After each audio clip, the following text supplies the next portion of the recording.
అందరూ శ్రద్ధగా వింటున్నారా? ఈ కృంగిన మనస్సు, నిరాశ, నిస్పృహ మనలో కలగడానికి ద్విముఖ వ్యూహము, రెండంచెల వ్యూహమును సాతాను అమలు చేస్తున్నాడు. Listen to me carefully. రెండు దశలలో ఈ వ్యూహాన్ని సాతాను అమలు చేస్తున్నాడు మనకు వ్యతిరేకంగా. మొదటిది, జరగవలసిన కార్యాన్ని డిలే చేయడం. బాగా గమనించండి. దీని మీద ఇప్పుడు మనం ప్రార్థన పోరాటం చేయాలి. జరగవలసిన పనులను ఇప్పుడు కాదులే, రేపు రేపు ఎల్లుండి రేపు అని వాయిదా వేస్తూ పోవడం, ఇది సైతాను కార్యం.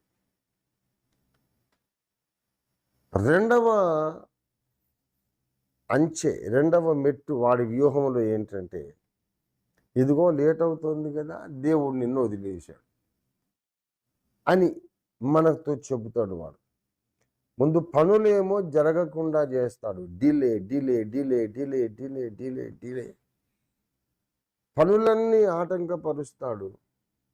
వాడే ఆలస్యం చేసి, ఏడి నీ దేవుడు ఎక్కడున్నాడు, నేను మర్చిపోయాడు అని మనకు చెబుతాడు. ఉదాహరణకు, ఇప్పుడు నేను ఒక ల్యాండ్ అమ్మాలనుకున్నాను. ఆ ల్యాండ్ 14 సంవత్సరాలు బట్టి అమ్మడం జరగడం లేదు. ఆశ్చర్యం కాదు? పెద్ద పెద్ద అధికారులు వస్తారు, ప్రభుత్వ అధికారులు, బ్యాంక్ మేనేజర్లు, రెవెన్యూ అధికారులు, మినిస్టర్లు, వాళ్ళ పిఏలు, పెద్ద పెద్ద మహానుభావులు వస్తారు. అంత బాగుండదండి, మేము కొనుక్కుంటామంటారు, మళ్ళీ అడ్రస్ ఉండదు. 14 ఏళ్ళు అయిపోయింది.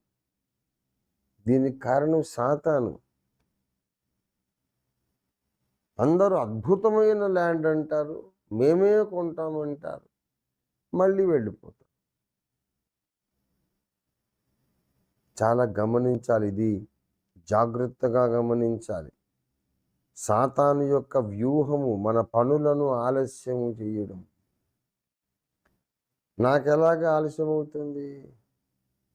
చాలామంది అంటున్నాను, అయ్యగారు ఎప్పటి నుంచో చెబుతున్నాడు, ల్యాండ్ ఉంది, ల్యాండ్ అమ్ముతాను, డబ్బులు వస్తాయి అని చెబుతున్నాడండి. బ్రతికే తెల్లారిపోతుంది. ఇంకెప్పుడు అమ్ముతాడు, ఇంకెప్పుడు డబ్బులు వస్తాయి, అంతా ఒట్టిది అనుకునే వాళ్ళు కూడా ఉన్నారు. ఇక ఆయనకి ఎప్పటికీ డబ్బులు రావు, అంతా ఒట్టిదే అనుకొని కూడా కొంతమంది అబ్షాలోము వర్గంలో చేరిపోయారు. అక్కడ వస్తాయి ఏమోనంటే అక్కడ రాలేదు, ఎటు కాకుండా పోయారు వాళ్ళు, అది వేరే విషయం. మరి నాకెందుకు జరగడం లేదు? విచిత్రం. మన దేశంలో ఉన్నంత దరిద్రపు కొట్టు మూఢనమ్మకాలు ఎక్కడ లేవు.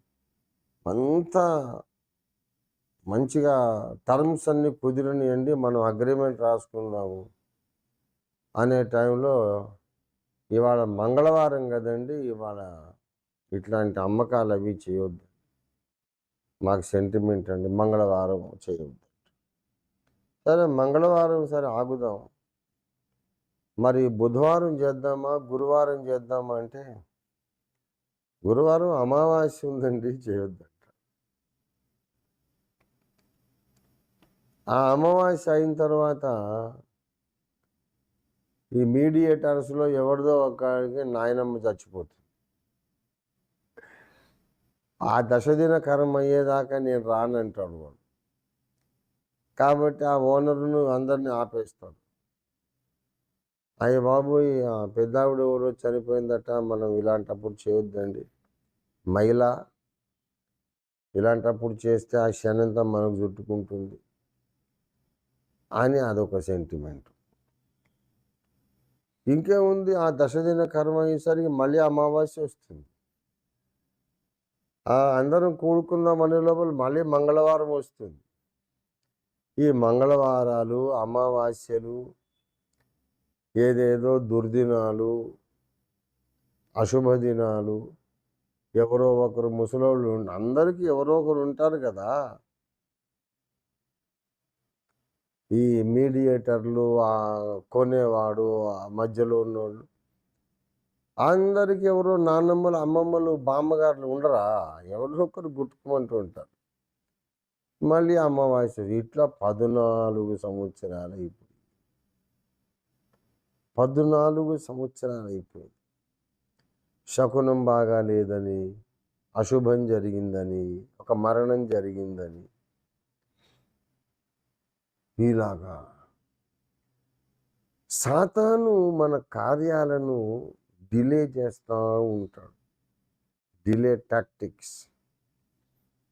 పని జరగకుండా ఆలస్యం చేసి చేసి చేసి చేసి మన దగ్గరకు వచ్చి చెబుతాడు, ఏదయ్యా నీ పని ఎక్కడ చేశాడు దేవుడు? దేవుడు నిన్ను మర్చిపోయాడు. నువ్వు పిచ్చోడివై ఆయన మీద ఆశ పెట్టుకొని ఇంతగా దేవుని కొరకు పోరాడుతున్నావు, కానీ అసలు దేవుడు నిన్ను వదిలేశాడయ్యా అని చెబుతాడు. మనం వెంటనే ఒప్పేసుకుంటాం. ఆ ఆలోచనను మనము స్వీకరించి, నిజమే,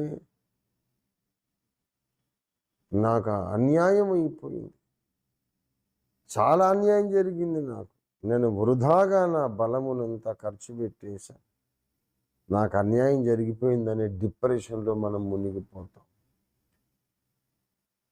గనుక ప్రభు మనతో మాట్లాడుతున్నాడు. మొట్టమొదట ఈ డిప్రెషన్కు కారణమైన వాడు సాతానని గుర్తుపట్టండి. రెండవదిగా ఏం చెయ్యాలంటే, నీ పనులు జరగకుండా అడ్డగిస్తూ, ఆటంకపరుస్తూ, ఆలస్యం చేస్తూ ఉన్నవి చీకటి శక్తులు, సాతాను శక్తులు. ఇవి న్యాచురల్గా జరుగుతున్న ఆలస్యాలు కాదు. ల్యాండ్ అమ్మడమే కాదు, అమ్మాయి పెళ్లి జరగాలి, అబ్బాయి పెళ్లి జరగాలి, delay delay delay delay delay. సమయం దాటిపోతుంది, అమ్మాయికి ఏజ్ బారైపోతుంది, ఇంకా సెటిల్ కాలేదే అనే డిప్రెషన్ వస్తుంది. ఉద్యోగం రావాలి, మంచి హైలీ క్వాలిఫైడ్ పర్సన్, టాలెంటెడ్, అన్ని విషయాల్లో చాలా నిపుణుడు, సమర్థుడు, అర్హుడు, కానీ ఉద్యోగం రాదు. ఎందుకు? సాతాను తెచ్చిపెట్టే డిలే డిలే డిలే డిలే. నిష్కారణంగా ఉన్న ఉద్యోగం ఊడిపోతుంది, కొత్త ఉద్యోగం రాదు. అలాగనే ఒక ఇండస్ట్రీ పెడదాం అనుకుంటాం, వ్యాపారం. దానికి ప్రభుత్వం పెద్దలు, అబ్బా అద్భుతమైన వ్యాపారం అండి, అద్భుతమైన ప్రపోజల్, మేము దీన్ని శాంక్షన్ చేస్తామని తీసుకుంటాం. మామూలు తినే వాళ్ళందరూ తింటారు, మన ఫైల్ ఏమో ముందుకు కదలదు. అయిపోయిందండి, రేపురా ఎల్లుండిరా, రేపు మాపు ఎల్లుండి అని చెప్తూ ఏళ్ళు గడిపేస్తారు. ఈ డిలే డిలే డిలే డిలే చేసే చీకటి శక్తులన్నిటిని ఇవాళ మనం బంధించి వేద్దాం. మీ ముందు ఉంచాలనుకున్నటువంటి ప్రార్థన అంశం ఇది. మన ఇళ్లలో జరగవలసిన శుభకార్యాలు జరగకపోవడానికి, ఇంకా పుట్టవలసిన గర్భఫలం మనకు రాకపోవడానికి, పెళ్ళిళ్ళు జరగలేదు, వ్యాపారాలు ప్రారంభం కాలేదు, ఇల్లు కట్టాలనుకున్నాం అది ఇంకా ఫినిష్ కాలేదు, ల్యాండ్ అమ్మాలనుకున్నాం డబ్బులు రాలేదు, ఏం జరుగుతుందో పిచ్చెక్కుతోంది, అనుకున్న పనులన్నీ వెనక్కి వెళ్ళిపోతున్నాయి. ఎండమావిలాగా ఇదిగో చక్కని జలాశయం ఉంది, సెలయేరు, చక్కని సరస్సు ఉంది, స్వచ్ఛమైన జలాలు అనుకొని పోతే అది ఇంకా దూరం వెళ్ళిపోతుంది. బ్రతికే తెల్లారిపోతుంది. సాతాను ప్రయోగించే బహు క్రూరమైన అస్త్రం ఇది. ఆలస్యము చేసే చీకటి శక్తులను యేసు నామములో బంధించి వేద్దాం ఇవాళ.